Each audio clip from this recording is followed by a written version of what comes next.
name is Zenethia and I am here at the Edible Schoolyard, and today we are going to talk about what the chickens like to eat.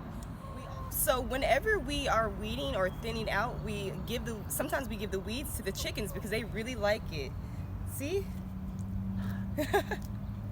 And these are beet leaves and carrots as well.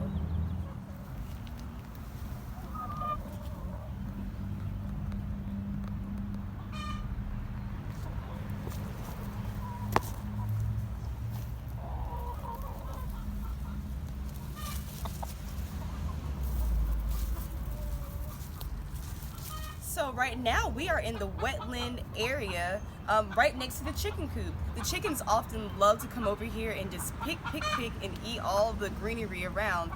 Right now we are next to an elderberry tree that has a bunch of beautiful flowers, and the chickens are just eating and hiding out over here and enjoying their time.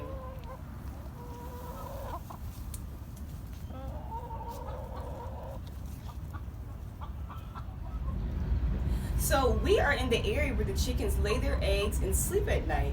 Over here we have a whole lot of different types of eggs in different colors and shapes. And the different colors and shapes are to the different types of chickens that we have. They are all different types of breeds, so they individually have different shapes and sizes and colors. So although it's been very rainy and the weather hasn't been the best, the chickens have still been doing fine and they are enjoying their time. And they can't wait to see you all next time for our next video next week when we'll do another chicken check-in.